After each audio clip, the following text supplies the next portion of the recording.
శ్రీ సత్యసాయి జిల్లాలో ఊహించని ఘోరం జరిగింది. కదిరి మండలం కుమ్మరవాండ్లపల్లిలో ఒక్కసారిగా అలజడి రేగింది.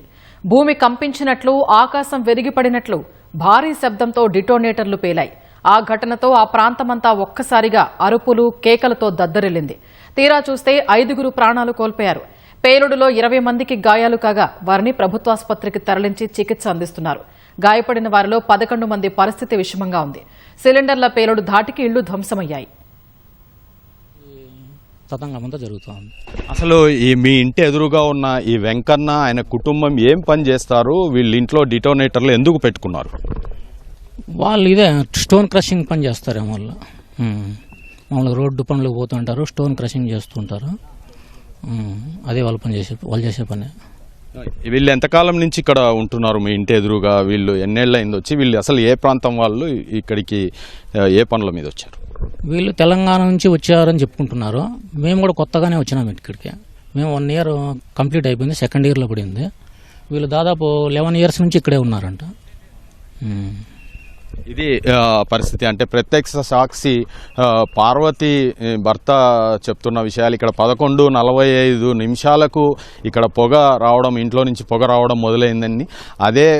అదే సమయంలో ఆ కుటుంబంలో ఎవరైతే డిటోనేటర్లు పేలిన ఇల్లు ఉందో ఆ కుటుంబంలో ఉన్న వెంకన్న, ఆయన కుమారుడు సంపత్తు, వాళ్ళు 8 మంది సభ్యులు ఇక్కడి నుంచి వెళ్ళిపోయినారని చెప్తున్నారు. మొత్తం మీద ఈ పేలుడు సంఘటనలో 4 సహాయం చేయడానికి వెళ్ళిన 4 మృత్యువాత పడ్డారు.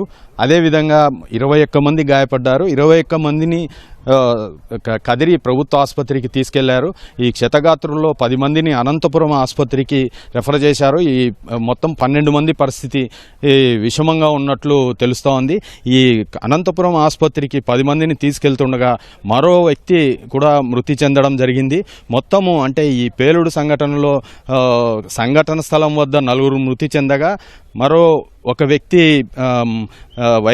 మెరుగైన వైద్యానికి తరలిస్తున్న క్రమంలో చనిపోవడం జరిగింది. మొత్తం 5 ఈ సంఘటనలో ప్రాణాలు కోల్పోయారు. మరో 20 మంది ఈ చికిత్స పొందుతున్నారు. దీంట్లో దాదాపు 10 మంది అనంతపురం ఆసుపత్రిలో, మరో 10 మంది కదిరి ఆసుపత్రిలో చికిత్స పొందుతున్నారు. వీళ్ళందరికీ క్షతగాత్రులకు మెరుగైన వైద్యం అందించాలని చెప్పి వైద్య ఆరోగ్య శాఖ మంత్రి సత్యకుమార్ ఇప్పటికే జిల్లా కలెక్టర్ శ్యాంప్రసాద్తో పాటు వైద్యులతో మాట్లాడి ఆదేశాలు ఇవ్వడం జరిగింది. అదేవిధంగా రాష్ట్ర హోంశాఖ మంత్రి వంగల్పూడి అనిత కూడా ఇక్కడ ఎస్పీ సతీష్ కుమార్తో ఎప్పటికప్పుడు మాట్లాడి ఇక్కడున్న సమాచారాన్ని తెలుసుకుంటున్నారు. ఈ డిటోనేటర్లు పేలడానికి కారణాలు ఏంటి, వీటన్నిటి మీద. అదేవిధంగా మంత్రులు అటు వంగల్పూడి అనిత, ఇటు సత్యకుమార్ యాదవ్లు ఇద్దరు ఇక్కడ స్థానిక ఎమ్మెల్యే, కదిరి ఎమ్మెల్యే కందికుంట ప్రసాద్ని అడిగి వివరాలు తెలుసుకుంటున్నారు. ఈ సంఘటనకు పూర్తి సంబంధించిన వివరాలు. కందికుంట ప్రసాద్ ఎమ్మెల్యే కూడా ఇక్కడికి కుమ్మరవాండ్లపల్లెకి వచ్చి ఎవరైతే బాధిత కుటుంబాలు చుట్టుపక్కల గాయపడ్డారో, ఈ 20 మంది గాయపడ్డారో వాళ్ళ కుటుంబ సభ్యులను పరామర్శించి ధైర్యం చెప్పడం జరిగింది. వాళ్ళకు కూడా మెరుగైన వైద్యం అందిస్తామని చెప్పి ఎమ్మెల్యే కందికుంట ప్రసాద్ ఆ బాధిత కుటుంబాలకు హామీ ఇవ్వడం జరిగింది. ఇప్పుడే చూడొచ్చు మనము డిఐజీ అనంతపూర్ ప్రాంత డిఐజీ షిమోషి గారు కూడా ఇప్పుడే వచ్చారు. షిమోషి గారికి మొత్తం ఎస్పీ సతీష్ కుమార్ వివరిస్తున్నారు. ఈ సంఘటన సంబంధించిన ఈ పేలుడు జరిగిన విషయాలు ఇవన్నీ వివరిస్తున్నారు. ఈ పేలుడు సంబంధించినవన్నీ వివరిస్తున్నారు. ఫోరెన్సిక్ నిపుణులు ఇంకా దాదాపు 1.5 గంటల నుంచి ఫోరెన్సిక్ నిపుణులు కూడా మొత్తం ఈ నమూనాలు సేకరిస్తున్నారు.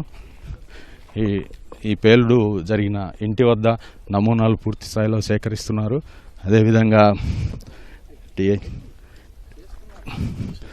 అదేవిధంగా డిఐజీ షిమోషి వచ్చారు.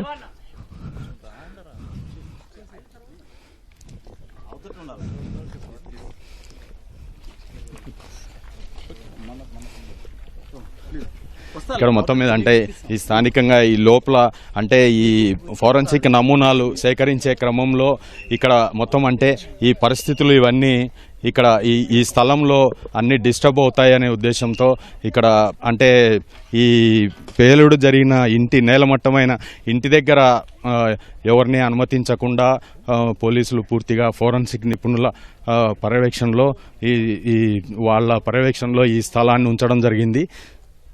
చూడొచ్చు మొత్తం డిఐజీ షిమోషి గారికి మొత్తం ఇక్కడ పరిస్థితులు, పేలుడు సంఘటన, తర్వాత చుట్టుపక్కల ఇళ్ళు కూలిపోయిన అన్నీ వివరించడం జరుగుతూ ఉంది.